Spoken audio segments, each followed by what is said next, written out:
தமிழ் வளர்ச்சித்துறை சார்பில் 2022ஆம் ஆண்டிற்கான விருதுகளை அமைச்சர் சாமிநாதன் வழங்கியுள்ளார். தமிழ் வளர்ச்சித்துறை சார்பில் சென்னை திருவாவடுதுறை TN ராஜரத்தினம் கலையரங்கில் விருது வழங்கும் விழா நடைபெற்றது. விழாவில் 2022ஆம் ஆண்டிற்கான சிறப்பு விருதுகளை 15 பேருக்கும், சிறந்த மொழிபெயர்ப்பாளர் விருதுகளை 10 பேருக்கும், தமிழ்ச்செம்மல் விருதுகளை 38 பேருக்கும் தமிழ் வளர்ச்சித்துறை அமைச்சர் சாமிநாதன் வழங்கினார். நிகழ்ச்சியில் தமிழ் வளர்ச்சி மற்றும் செய்தித்துறை செயலர் சுப்பிரமணியன், தமிழ் வளர்ச்சித்துறை இயக்குனர் அருள் உள்ளிட்டோர் பங்கேற்றனர். சென்னை எண்ணூரில் அனல் மின் நிலையம் விரிவாக்கத்திற்காக தனியார் நிறுவனத்திற்கு டெண்டர் ஒதுக்கீடு செய்ததில் நடந்த முறைகேடு குறித்து CBI விசாரணை கோரிய மனுவுக்கு அரசு மற்றும் மின்வாரியம் பதிலளிக்க உயர்நீதிமன்றம் உத்தரவிட்டுள்ளது. எண்ணூரில் உள்ள அனல் மின் நிலையத்தை விரிவாக்கும் திட்டத்தில் 660 மெகாவாட் உற்பத்தி திறனுள்ள கூடுதல் அலகு அமைப்பதற்காக 2019ஆம் ஆண்டு தமிழக மின்வாரியம் டெண்டர் கோரியது. இதில் பங்கேற்ற மத்திய அரசின் பெல் நிறுவனம் 4,957 கோடி ரூபாய்க்கும், PGR எனர்ஜி சிஸ்டம்ஸ் என்ற தனியார் நிறுவனம் 4,442 கோடி ரூபாய்க்கும் டெண்டர் கோரின. குறைவான தொகையை குறிப்பிட்ட PGR நிறுவனத்திற்கு டெண்டர் வழங்கப்பட்டது குறிப்பிடத்தக்கது. சாலைகள் கட்டுமானம் மற்றும் பராமரிப்பை மேம்படுத்தவே தமிழக மாநில நெடுஞ்சாலைகள் ஆணையம் அமைக்கப்படுகிறது என்று நெடுஞ்சாலைத்துறை அமைச்சர் ஏவ வேலு சட்டசபையில் தெரிவித்துள்ளார். பள்ளி மாணவர்களுக்கான மணற்கேணி இணையதளத்தை பள்ளிக்கல்வித்துறை அமைச்சர் அன்பில் மகேஷ் பொய்யாமொழி தலைமை செயலகத்தில் துவக்கி வைத்தார். இந்த இணையதளத்தில் 1ஆம் வகுப்பு முதல் +2 வரை மாநில பாடத்திட்டத்தில் உள்ள பாடங்களை வீடியோ வடிவிலான விளக்கங்களுடன் கல்வி, ஆராய்ச்சி மற்றும் பயிற்சிக்கான மாநில கவுன்சில் அளித்துள்ளது.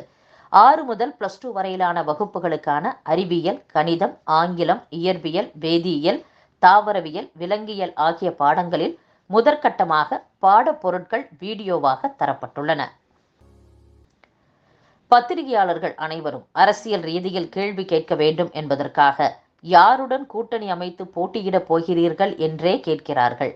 தனித்து நிற்கிறீர்களா என கேட்க மாட்டேன் என்கிறீர்கள் என்று சமத்துவ மக்கள் கட்சியின் நிறுவனர் நடிகர் சரத்குமார் கூறியுள்ளார். தேர்தல் அறிவித்த பிறகுதான் எங்கள் தலைமையில் கூட்டணி அமைவது குறித்து முடிவாகும். திமுக கூட்டணி இன்னும் முடிவாகவில்லை.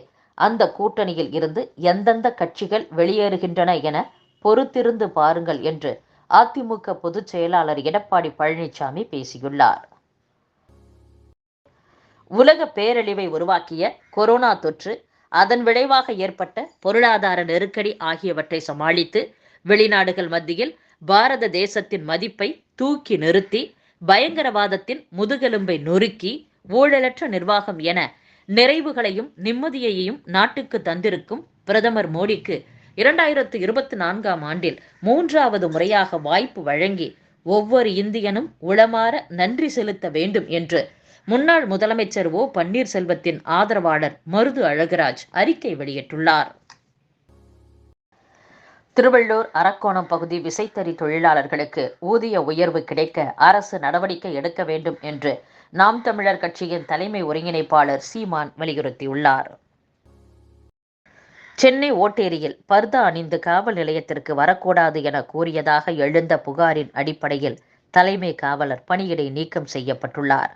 ஓட்டேரி காவல் நிலையத்தில் தலைமை காவலராக பணிபுரியும் வேல்முருகன் என்பவர் வழக்கு விசாரணைக்காக காவல் நிலையத்திற்கு வந்த பெண்ணை பர்தா அணிந்து காவல் நிலையத்திற்கு வரக்கூடாது என கூறியதாக முஸ்லிம் இயக்கத்தினர் குற்றம் சாட்டியிருந்தது குறிப்பிடத்தக்கது. காவிரி விவகாரத்தில் மத்திய மாநில அரசுகளை கண்டித்து தஞ்சாவூரில் பிப்ரவரி 29ஆம் தேதி அதிமுக சார்பில் ஆர்ப்பாட்டம் நடைபெறும் என்று அக்கட்சியின் பொதுச் செயலாளர் எடப்பாடி பழனிசாமி அறிவித்துள்ளார். கலாஷேத்ரா மாணவிகள் அளித்த பாலியல் தொல்லை புகார் தொடர்பாக நீதிபதி கண்ணன் குழு அளித்த பரிந்துரைகளை அமல்படுத்துவது தொடர்பாக கலாஷேத்ரா பரிசீலிக்க வேண்டும் என்று சென்னை உயர்நீதிமன்றம் உத்தரவிட்டுள்ளது. அரசு பள்ளிகள், அரசு உதவி பெறும் பள்ளிகளில் ஆசிரியர் பணியில் பார்வை மாற்றுத்திறனாளிகளுக்கு 1% இடஒதுக்கீட்டை அமல்படுத்த வேண்டும் என்று தமிழக பாஜக தலைவர் அண்ணாமலை வலியுறுத்தியுள்ளார். காங்கிரஸ் தேசிய தலைவர் மல்லிகார்ஜுன கார்கேவுக்கு மத்திய உள்துறை அமைச்சகம் Z+ பாதுகாப்பு வழங்கியுள்ளதாக அதிகாரப்பூர்வ வட்டாரங்கள் தெரிவித்துள்ளன. அதன்படி நாட்டின் எந்த பகுதிக்கு கார்கே சென்றாலும் மத்திய ரிசர்வ் போலீஸ் படையின் கமாண்டோக்கள் 24 மணி நேரமும் பாதுகாப்பு அளிப்பர். கார்கேவுக்கு உள்ள அச்சுறுத்தலை கருத்தில் கொண்டு இம்மாத தொடக்கத்தில் இந்த முடிவு எடுக்கப்பட்டதாக தெரிவிக்கப்பட்டுள்ளது. மத்திய அரசு சார்பில் மார்ச் மாதம் கோதுமை கொள்முதல் செய்யப்படுகிறது. அதற்கு முன்பே விவசாயிகளின் பிரச்சினைகளுக்கு தீர்வு எட்டப்படும் என்று உணவுத்துறை செயலர் சஞ்சீவ் சோப்ரா தெரிவித்துள்ளார். நீதிபதிகள் மற்றும் நீதிமன்ற ஊழியர்களின் உடல்நலன், மனநலன் மற்றும் உணர்வு சார்ந்த நலனை பாதுகாக்கும் வகையில் சிறந்த உள்கட்டமைப்புடன் உச்சநீதிமன்ற வளாகத்தில் நிறுவப்பட்டுள்ள ஆயுஷ் சுகாதார மையத்தை தலைமை நீதிபதி டி.ஒய். சந்திரசூட் தொடங்கி வைத்தார். மத்திய இடைநிலை கல்வி வாரியத்தின் பாடத்திட்டத்தின்படி இயங்கும் பள்ளிகளில் 9 மற்றும் 12ஆம் வகுப்பு ஆண்டு தேர்வுகளை புத்தகங்கள் மற்றும் கையேடுகளை பார்த்து எழுத அனுமதிக்க சிபிஎஸ்இ தலைமையகம் முடிவு செய்துள்ளது. சோதனை அடிப்படையில் இந்த திட்டத்தை வரும் நவம்பரில் இருந்து அறிமுகப்படுத்த தீர்மானிக்கப்பட்டுள்ளது.